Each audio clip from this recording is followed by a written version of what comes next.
Halo anak-anak. Kembali lagi di video pembelajaran kita pada hari ini. Nah, pada hari ini kita akan belajar pada muatan pembelajaran pendidikan agama Katolik dan budi pekerti. Nah, Ibu harap anak-anak semua telah siap untuk belajar pada hari ini ya. Tetap semangat, tetap sehat, dan selamat menyaksikan video ini. Nah, yang akan kita pelajari pada hari ini adalah tentang tradisi masyarakat.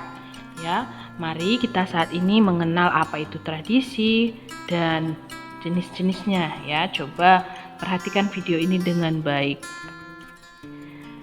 Tetapi sebelum kita belajar, ya, sebelum kita melanjutkan video ini, marilah kita bersatu di dalam doa. Dalam nama Bapa dan Putra dan Roh Kudus. Amin. Bapa yang Maha Baik, terima kasih untuk berkat-Mu hari ini. Hari ini kami akan memulai proses belajar mengajar. Lindungi kami di setiap pekerjaan yang kami lakukan. Pada hari ini kami mau belajar mengenal tradisi masyarakat. Berkatilah dan ajarilah kami agar semakin menghormati tradisi yang ada di masyarakat dan saling menghargai satu sama lain. Terima kasih Tuhan. Amin. Dalam nama Bapa dan Putra dan Roh Kudus. Amin. Nah, tujuan pembelajaran kita pada hari ini yang pertama adalah menyebutkan tradisi masyarakat di daerah tempat tinggal. Kedua, menceritakan salah satu tradisi masyarakat sekitar. Tiga, menjelaskan pentingnya tradisi masyarakat dalam hidup bersama. 4. Menjelaskan tujuan Yesus dan keluarganya ke Yerusalem. Ya. Apa itu tradisi? Tradisi atau kebiasaan adalah suatu hal yang dilakukan oleh sekelompok orang atau masyarakat tertentu sejak zaman dahulu, sehingga menjadi bagian kehidupan masyarakat tersebut dan diwariskan turun-temurun, ya, atau turun-menurun. Ya. Tradisi itu diteruskan ya dari generasi ke generasi, baik secara tertulis ataupun lisan. Mengapa tradisi masyarakat perlu kita pelajari? Ya, yang pertama adalah bahwa semua tradisi yang kita miliki merupakan kekayaan bangsa yang sangat membanggakan dan tradisi merupakan anugerah dari Tuhan. Kedua, tradisi merupakan kekayaan bangsa yang perlu dilestarikan atau diteruskan. Ketiga, tradisi menjadi salah satu sarana bagi kita untuk mendekatkan diri kepada Tuhan atau kepada Allah. Ya, itulah mengapa kita perlu mempelajari tradisi masyarakat itu. Ya, di mana tradisi masyarakat itu juga berhubungan dengan tradisi yang ada di agama.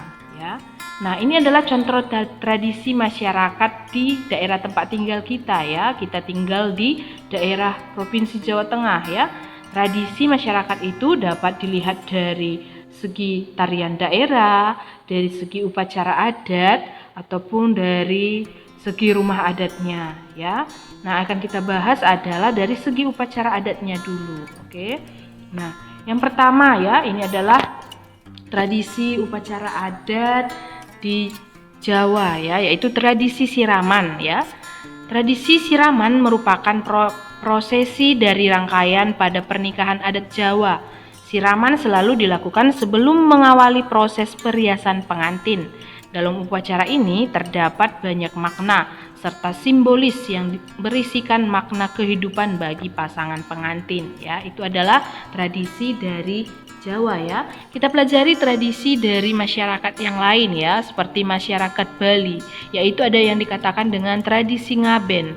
Ngaben merupakan upacara pembakaran jenazah yang dilakukan oleh masyarakat Hindu Bali untuk mengantarkan kepergian jenazah selama-lamanya ya.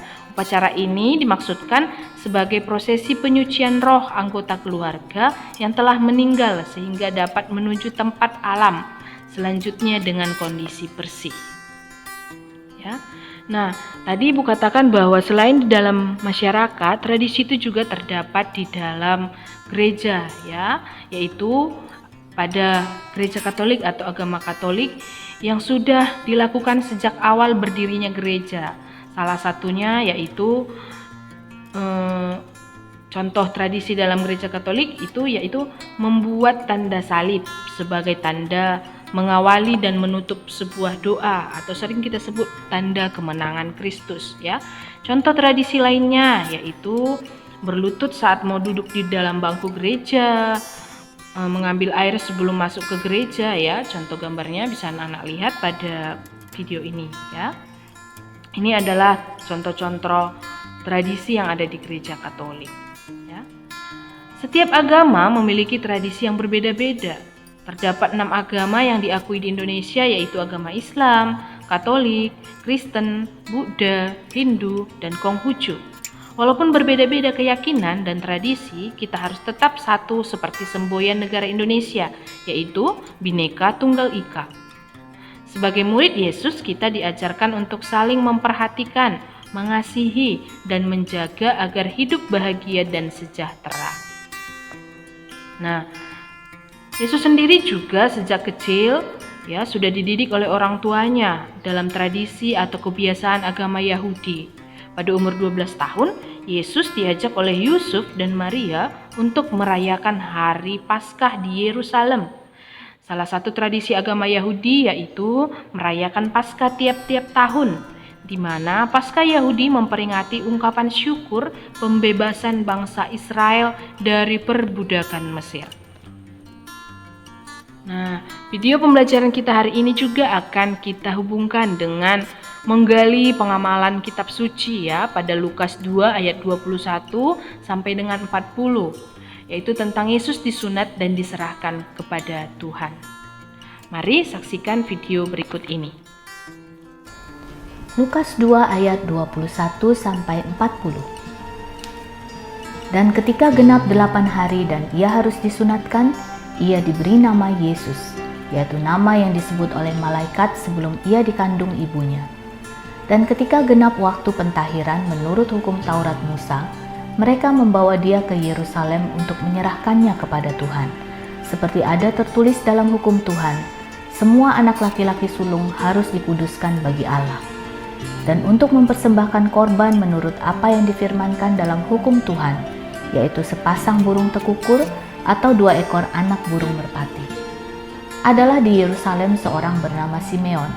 Ia seorang yang benar dan saleh yang menantikan penghiburan bagi Israel. Roh Kudus ada di atasnya, dan kepadanya telah dinyatakan oleh Roh Kudus bahwa ia tidak akan mati sebelum ia melihat Mesias, yaitu dia yang diurapi Tuhan. Ia datang ke bait Allah oleh Roh Kudus. Ketika Yesus anak itu dibawa masuk oleh orang tuanya untuk melakukan kepadanya apa yang ditentukan hukum Taurat, ia menyambut anak itu dan menatangnya sambil memuji Allah. Katanya, "Sekarang Tuhan, biarkanlah hambamu ini pergi dalam damai sejahtera, sesuai dengan firman-Mu, sebab mataku telah melihat keselamatan yang daripadamu, yang telah Engkau sediakan di hadapan segala bangsa, yaitu terang yang menjadi penyataan bagi bangsa-bangsa lain, dan menjadi kemuliaan bagi umat-Mu Israel." Dan bapa serta ibunya amat heran akan segala apa yang dikatakan tentang dia. Lalu Simeon memberkati mereka dan berkata kepada Maria, ibu anak itu, "Sesungguhnya anak ini ditentukan untuk menjatuhkan atau membangkitkan banyak orang di Israel, dan untuk menjadi suatu tanda yang menimbulkan perbantahan, dan suatu pedang akan menembus jiwamu sendiri, supaya menjadi nyata pikiran hati banyak orang." Lagi pula di situ ada Hana, seorang nabi perempuan, anak Fanuel dari suku Asher. Ia sudah sangat lanjut umurnya. Sesudah kawin, ia hidup 7 tahun lamanya bersama suaminya, dan sekarang ia janda dan berumur 84 tahun. Ia tidak pernah meninggalkan bait Allah, dan siang malam beribadah dengan berpuasa dan berdoa. Dan pada ketika itu juga datanglah ia ke situ dan mengucap syukur kepada Allah dan berbicara tentang anak itu kepada semua orang yang menantikan kelepasan untuk Yerusalem. Dan setelah selesai semua yang harus dilakukan menurut hukum Tuhan, kembalilah mereka ke kota kediamannya, yaitu kota Nazaret di Galilea. Anak itu bertambah besar dan menjadi kuat, penuh hikmat, dan kasih karunia Allah ada padanya. Nah, video tadi berhubungan juga dengan tradisi-tradisi masyarakat ataupun tradisi agama ya. Tadi di mana tradisi masyarakat itu merupakan anugerah dari Tuhan yang harus kita lestarikan ya. Di mana tradisi masyarakat dan tradisi agama itu memiliki kaitan ya. Di mana salah satunya sarana untuk mendekatkan diri dengan Allah ya. Tradisi itu merupakan salah satu sarana untuk mendekatkan diri dengan Allah. Demikianlah penjelasan Ibu tentang tradisi masyarakat ya yang kita kaitkan dengan Injil Kitab Suci dan tradisi-tradisi yang ada di gereja, terkhusus pada gereja Katolik.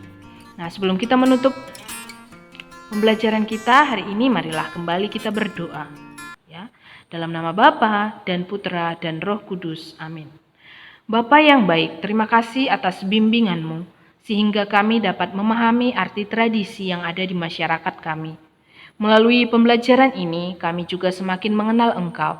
Bantulah kami agar dapat menghargai sesama kami dengan berbagai tradisi yang berkembang, sehingga apapun yang kami lakukan bersama dapat menambah rasa persaudaraan kami. Amin. Dalam nama Bapa dan Putra dan Roh Kudus. Amin. Nah, baiklah anak-anak, terima kasih telah menyaksikan video hari ini. Semoga video ini bermanfaat untuk anak-anak semuanya. Selamat belajar, Tuhan memberkati.